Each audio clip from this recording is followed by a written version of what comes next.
Hey everybody. I hope you can hear me through the mask. I don't think it'll make a big difference, but I'm filming in my classroom right now, so I don't want to be, screaming my germs out everywhere. Today we're going to talk about interest and financing and debt. So basically, we're going to look at interest is when money makes money. So interest can work for us when we invest. Our money actually gets us money. We're going to look at it from the other side as when right now we borrow money from other people and then they make money. So what happens is if I borrow some money from somebody, I actually have to pay them back more over time, and that's what interest is. So we're going to look at it from the financing and debt side today. Concepts that we are going to explore is what is interest, and then also how it's calculated. We're not going to get too far into the math, and how much can interest cost over the life of a loan.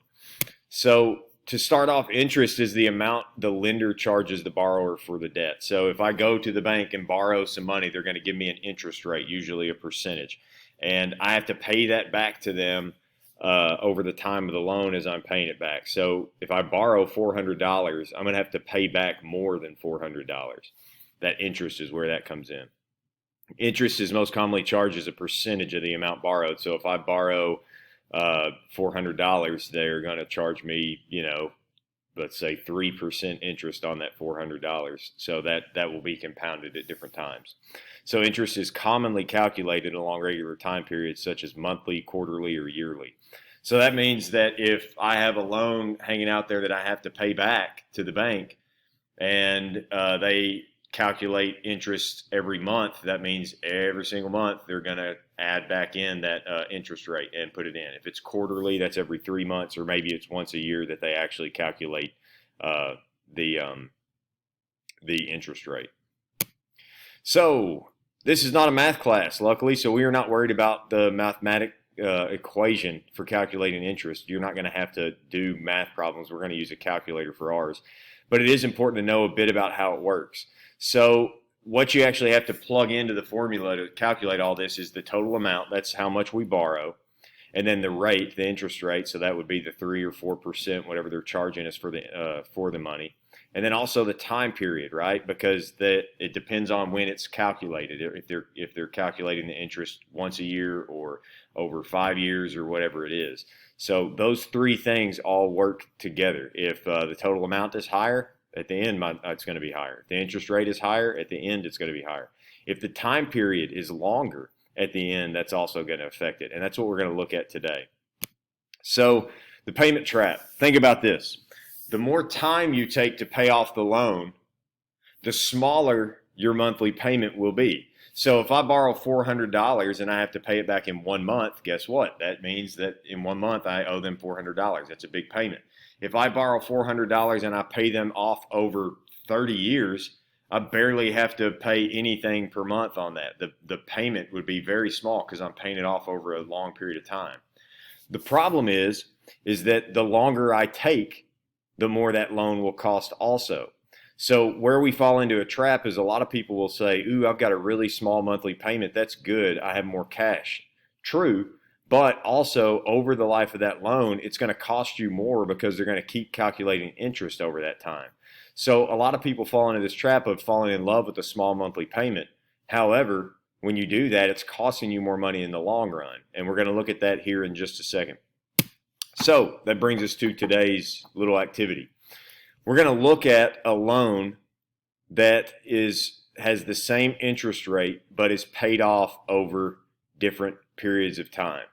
And we're going to do that with a car loan calculator. So if you would, here in a moment, get you a new tab open and type in car loan calculator into Google, and it will put up this nice little loan here. Now, what I want you to do is I want you to go find the car you want. I don't care what the car is. I don't care how much it costs. It doesn't matter to me.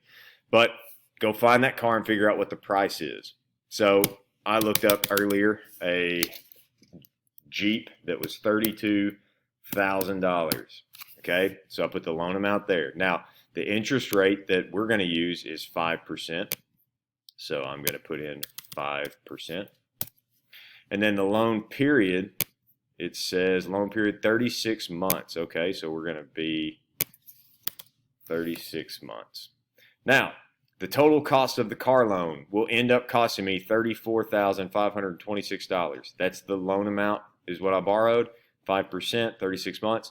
It's going to cost $34,526. So I'm going to type that right there in the total cost of car loan. 35, what did I say? 34, 536, I think. 526. 526. Total cost of car loan. Now, the monthly payment.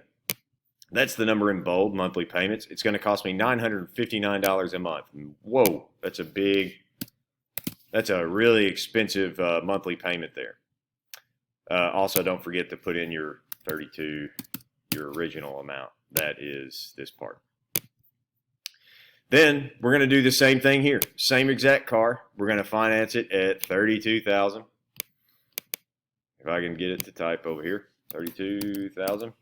5%, but we're going to go 72 months here. So if I've got my information in there, I just need to change 36 to 72. Now it's going to cost me, my payment is so much better, $515. Payment, $515. The total cost of the loan is $37,106. $37,106. So what you see is my monthly payment is so much cheaper. That gives me more cash flow on my budget to go spend or do what I want to. However, though, over the life of this loan, this Jeep, if I finance it like this, costs me $37,000. This Jeep, if I finance it on a shorter period of time, only costs me $34,000. So there's about, what is that, maybe $2,500 in there, something in that range difference, right? This one's more expensive only because I'm financing it longer, but my monthly payment's much lower. So that can be problematic because we like to have those low monthly payments. That's more cash in our pocket. But if we do that over our lifetime, we're going to continue to pay more for a product than if we were to get it paid off faster. So today I want you to do the same thing. I want you to go and find a car that you like, and if you would, type the price of that car into the loan calculator and then run the numbers. Remember, to get to this loan calculator, just go to Google, type in car loan calculator, and it'll pop up, and then you can work your numbers right there.